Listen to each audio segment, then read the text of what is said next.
Welcome to our Lunchtime Live program on WJEJ, the third Thursday each month at this time, a partnership with Washington County Public Schools. That's us, Will Kaufman from Public Information. Dr. Peggy Pugh is our Associate Superintendent of Curriculum and Instruction.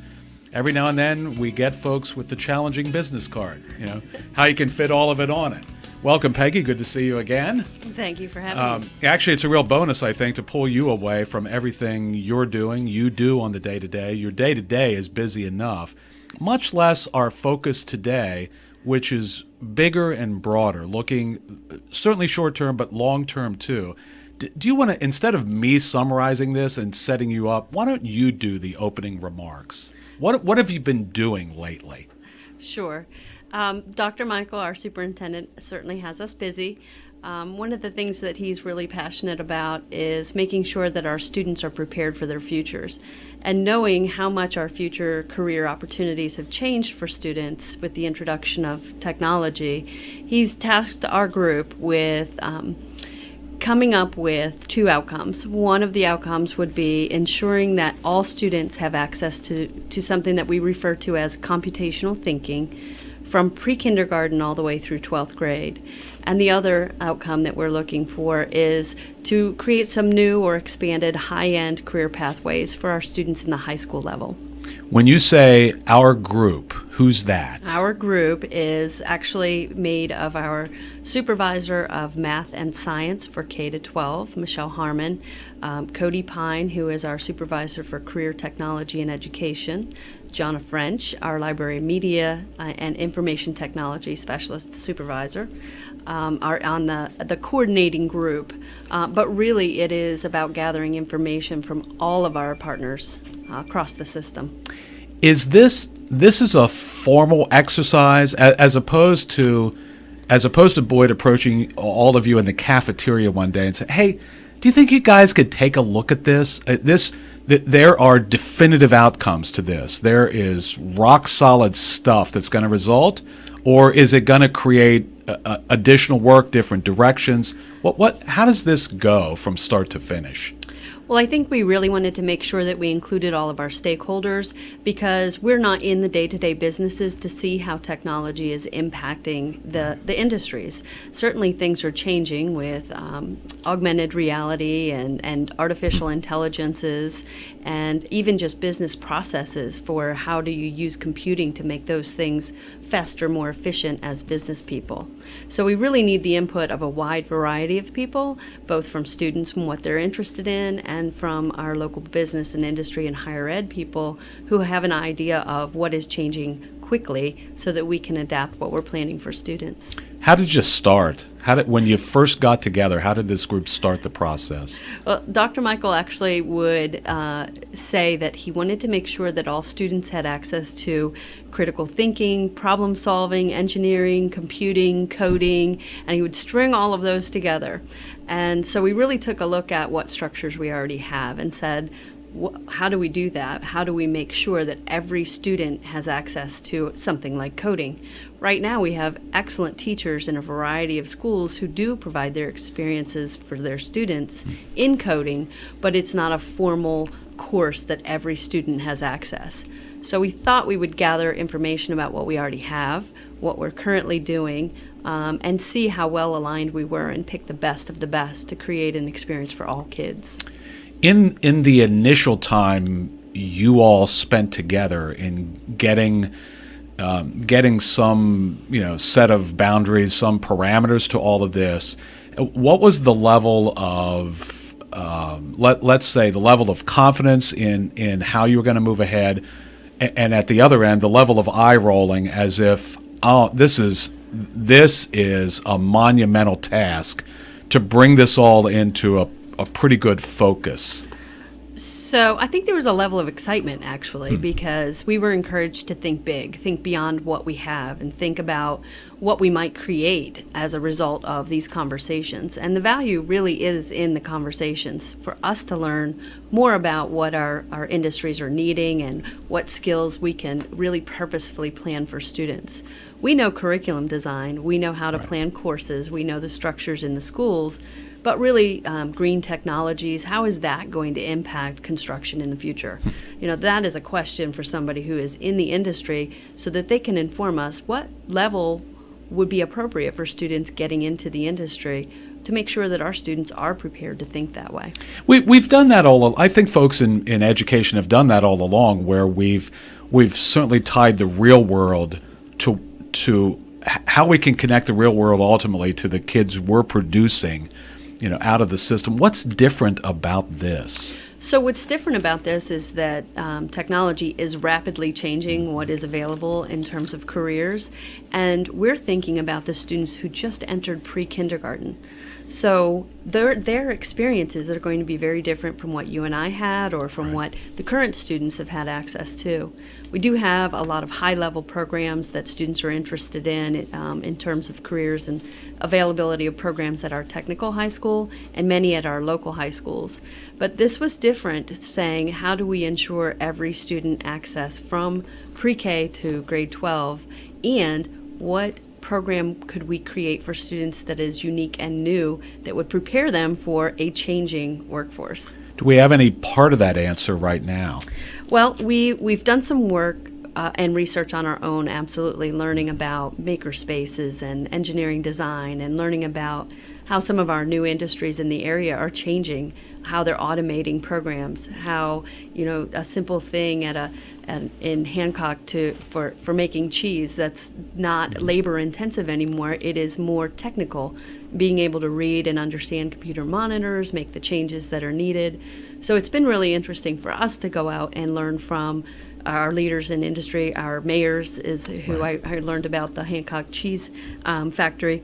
But I do think that the work that we have done right now that's informing how we're planning to move forward, there's still a lot of input to be gathered, because what we know structurally about what we want to provide for students is simply an educational lens. And really what will provide that authenticity for students is, what will this mean for me when I leave school? What will it look like? We've met so far with our business and industry leaders, and we've given them a survey. And have looked at their responses. We've met with our student leadership. We met with our student government, and then they were to go back to their schools and survey their student leadership body to see what they were interested in. Today, this morning, before I came here, we surveyed our principals, administrators, supervisors, and they're to go back and work with their administrative teams, their assistant principals, and then the next step would be to really get information from teachers about what they see as next steps and needed to revitalize a curriculum that will allow our students to be prepared. In some of the feedback you've already gained from surveying some of the populations you discussed, is there anything you can boil that down to? Are there some highlights from what you know now from some of the feedback? Yes. So the idea of computational thinking, it's defined, there's academic studies of computer science, and then there's actually just a way of thinking that can be applied more broadly across other areas. So computational thinking is simply taking a problem, any problem, a real world problem, deconstructing that and breaking it into smaller parts, and then figuring out what are the patterns, what are the algorithms, and how can we use computers to quickly get us information and in order to make better decisions. People are excellent in making decisions. What we would like to do is to help have computers and people working together, thinking logically through problems. And what's cool about that is that it does require students to engage in this process of tinkering, trying solutions, applying their knowledge, failing, trying again, collaborating with other people. All of those skills are things that we all do on a daily basis, but that's really boiled down into a set of content that we can share with students so they think about it that way. For the folks who may be thinking right now they're hearing Greek in this, apply that to a third grader. Apply that to maybe a son or a daughter of theirs who's in 8th grade or who's in 11th grade. Can you bring it to that real world form if we can? Okay, so one of the examples that I've seen is a question. So the question would be, did Shakespeare actually write all of his works? Could he really have been the author of that many bodies of work? And which could be a real question. Right. So you could do a one-on-one analysis of that work, or you could take the patterns in his work, his style of writing, his word choice, the actual lettering, and apply an algorithm or a sort of a logic to it to analyze quickly over time all of the works. And when you do that, you come up with the answer that absolutely, yes, it's possible that he wrote everything that is attributed to him. That's a simplistic design, sure. But you can apply that way of thinking to any big problem, future problems that we can't even anticipate that we would have. This gives students a way of approaching it, a way of thinking about it confidently, saying, sure, if I take this big problem, what are the smaller pieces of it that I can think about? What am I capable of doing, and what should I use technology to assist in to make it a faster and more efficient process? If you're just joining us, Dr. Peggy Pugh, our Associate Superintendent of Curriculum and Instruction, joins us on Lunchtime Live today, a partnership this third Thursday each month on WJEJ Radio with Washington County Public Schools. Will we see an obvious difference in classrooms, in buildings, in the way we teach and the way the students learn? Or will it be a subtle transition in the way we see this play out in classrooms and buildings? So that's a difficult question, but I think you can handle it differently on different levels. I think at the elementary school, these ways of thinking are in each of the curricula. For example, breaking apart a math problem itself on a simplistic level. Students already are doing that. It's a matter of making them aware that they're using that type of thinking when they're addressing a math problem. And that is already part of our curriculum. So I can see them taking what they're learning, it maybe in more isolated subject areas, and applying them to bigger, more hands-on problems. So that would be a shift that you would see at the elementary level. For our middle school students go through a sequence of courses, their technology education courses in grades 6, 7, and 8. I think you'll see a significant change there as we backwards map, meaning take what we want in the end. The entering high school student should already be able to understand that foundations of technology and computer science and engineering design, and backwards map that from an 8th grade, 7th grade, and 6th grade course so that they have experiences that allow them to use this type of thinking. Will there be a day when, if we're starting higher and then working our way back to pre-K, will there be a day where we won't be able to deal with you because you'll be ecstatic that the setup is such from start to finish that you'll be able to sit back, feet propped up on the desk, saying, "Look at this, we did it." Is it be? Is that the goal? No, and I don't think that will ever happen. The feet propped up or the start to finish? Feet propped up. I think that what we're trying to build is a framework that can be flexible as things change in the future. I think that's what happens is that you get used to having a particular body of knowledge. Math. Right. Math looks like math when you were there, when I was there. It has changed and it has increased in the level of rigor of what students are expected. But I think you have to make room in your plan to adjust as the needs in our society change. And I think that's exciting for education to think that we can be on the cutting edge, we can be ahead of the curve, but tomorrow the technology could change again, and we would again be behind, which is why we're focusing more on types of thinking that you can apply to a variety of situations instead of saying, we are going to do coding, and we're going to do coding in this way. Coding itself will change. We've seen it go from ones and zeros in DOS to now we have pre-kindergarten students programming, they're called B-bots. They program little robots to move around the room using colored blocks. That's sequencing. And so I think you're going to see more complex levels of sequencing. Think Bitcoins and how you use those types of codings to create a whole new market. So we won't be finished.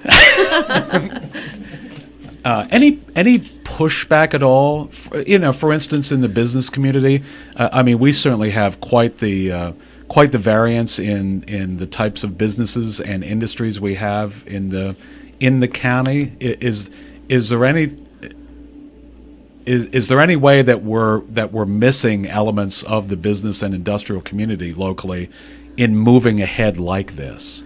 So one of the things that we've been trying to do is to be more present on things like the Manufacturers Roundtable, the business education partnerships through the chamber, so that we are aware of and trading information back and forth. One of the feedback that we get often is that kids need soft skills. Absolutely, that is never going to go away. Students need to be able to communicate clearly, work with other people, have awareness, social awareness. So those are things that our business people want now. I don't imagine that those things will change much. I think they'll always be expected in business and industry. But our local industries are in a bit of a bind. They need employees now. 70% of the aeronautics working on airplanes will be turning over the next 5 years. They need to replace their aging workforce, and they need people right now who are willing to work with their hands, who are willing to do that problem solving, that thinking, and using logic to repair planes. So they need now, but also have to think about how will this industry change in the future? How will we be working on airplane maintenance in the future? Will it be robotics, or will it be a person standing there connecting the wires? So they have needs immediately, which lead to their profit margins that I understand that they need to do. But I think our business people have been really good about thinking future as well, what they might need in the future. Is our area representative in a much more universal way? I mean, do we have similar demographics when it comes to business and industry and those needs as might be if you observe it at a national level? Are we unique in ways that present challenges to us as a school system in preparing kids in specific ways, in specific directions? I think unique would be taking advantage of the assets that Washington County has. I mean, we have a transportation hub here between 80 and 81 and 70. We also have a large manufacturing group, and we have a lot of industry in the area. And some of the things that they will need in the future, supply chain technologies, green technologies, some of those areas that we are unique in. But I do think that we look both regionally and then also on a more national level, because while we want to connect our students with local businesses and opportunities to keep our students here and make sure that they understand that there are opportunities for great jobs here in the county, we also want to prepare them should they decide to move away. What about the teachers? Have they been teaching differently? Will they be? How do they fit into this, into moving ahead? They're instrumental because they're in a daily challenge of trying to establish the relevance of what they're required to teach anyway. So our goal is to really try to make sure that they're seeing real world application of those skills. And the more we learn about the businesses and industries in the area, the more that our teachers can speak knowledgeably and confidently about what skills students need. So it's been a unique experience. We still have more work to do with teachers. Those surveys will be going out following today. But we have worked with our career technology education teachers, teachers of our academies and the financial academy, the engineering academy, and they already have connections with our business partnerships through, they're called PACs, Professional Advisory Committees. And so through those professional advisory committees, they advise us on what do we need in terms of upgraded equipment, what are they expecting from a base level employee. And we've made adjustments. We've purchased new equipment that mirrors what the students will see in the industry. And so they have continuously helped us to improve. When we look at recruiting teachers, will we be looking for different types of teachers? Not from a content standpoint, but teachers who have maybe different capabilities, different they're wired differently to approach things the way we'll be looking to approach them. So some of that is natural, and some of that can be taught through our professional development opportunities and through the resources and supports that we provide for teachers. Really looking at teachers who see what we want for students at the end of their time with us, who can strategically align those learning experiences to ensure that their students have the opportunities to, by themselves, demonstrate their understanding in a variety of areas. So it does take a different way of thinking. It's no longer I teach a body of knowledge and they may or may not get it. Now we really are counting on the fact that when students leave us, they're capable of doing, without teacher support, those things that are in the grade level content. But to exaggerate the point just a bit from my corner anyway, is it possible that at some point a teacher candidate would look at Washington County and either say, oh my God, that's the most exciting prospect I've ever seen, or I'm not interested in Washington County. They do things that differently there. Is there anything to that? No, I don't think it's that different. I think that the standards have changed for everyone, at every district in Maryland and beyond. But I do think that what's unique about what we've created is that there's both guidelines and flexibility. So we've really tried to honor the fact that the teacher is the most important decision maker in the classroom, but we've provided a framework of here's where students should be able to be independent, here are some assessments you can use, and here are some resources. So that's challenging because we're actually asking teachers to think critically about their own students, modeling what we're hoping they do in their classroom as well. What will it mean to our resource needs? Even down to equipment and technology and those types of, how much of a factor will that be? Sure. Well, you can purchase a already standalone made curriculum with the embedded professional development support, but it is very expensive. It will require that we look at things differently. The space that we have, we have some real opportunities at our technical high school with the additional space at the building adjacent to the Barbara Ingram School for the Arts to create spaces that will allow for this type of learning. It will require some higher end, some equipment that students can have experiences on. Is there a time frame? Are we looking at starting a school year with, will there be a ribbon cutting for this in any form? Dr. Michael, well, I'd like that to have been yesterday. I think his goal for us is to begin some high-end high school programs next year in 2019, or the fiscal year 19. Yeah, so okay.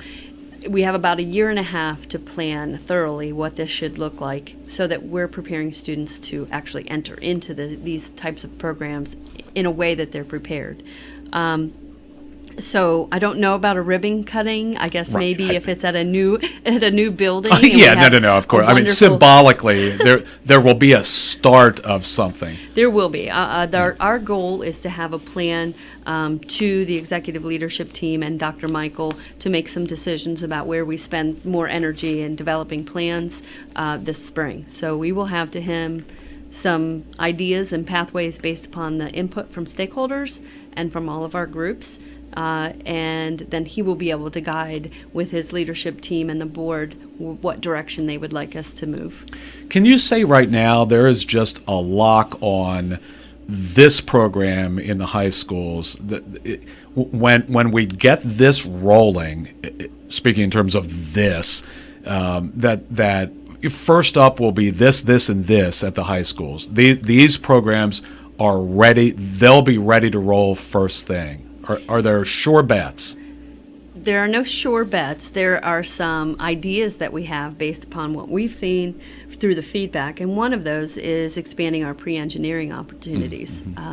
We have a number of students who leave us from our comprehensive high schools who go into engineering programs who are interested in engineering but who've never really had any formal training through Washington County Public Schools. So we know we have interest, we know we have need. It's a matter of thinking about where do we expand this? Do we expand it beyond Tech High? Do we expand it beyond Williamsport High and make something available in all schools, similar to what we think computer science should be a pathway offered in every high school? That's So- another whole show. It is. That I mean, when you look at something specific like that, those kids are academic high achievers, and yet aren't getting a specific touch, with what we're talking about. I mean, they're having to go off to college. So, I mean, the aim is to get them that touch within their K-12 experience. Correct. And we do have partnerships with Hagerstown Community College through our STEM Middle College that allow students to take early college courses. And I do think that we'll continue to expand what they call articulated credits, where you Right. take a course with us, but it counts for college credit, because as we lift all of the knowledge, we're going to have to create some higher end programs so that students can continue their learning. Do you think this will also lift average, and I'm going to use the term average, below average students to higher levels? So We think try to do that on the day-to-day anyway. we do. But Could this have an impact? Absolutely. We're hoping it has an impact. I'm a firm believer that we're preparing students for a career, and there are a variety of different pathways to get there. It could be a certificate program, a 2-year program, a technical school, or a 4-year program. And all of those are viable opportunities and ways to get to a career. So what's exciting about this work is that you provide relevance to the student about what they're doing. It has real meaning, and it can be used in the real world, and they have the ability to see it and play with the tools and really get an experience that creates an interest. And once you have an interest and a student has a passion for something that they might want to learn about, that creates relevance for all of the other subjects. You can write about it in English, you can learn about it in mathematics. So I think getting students excited about the changing world of workforce and what they might be able to do. It's not real to them in 6th grade that they have to have a career at some point, but if you start exposing them early on to the types of things that they might be able to do, I think it can really drive the student interest. It's never not exciting when you're here about what we're talking about.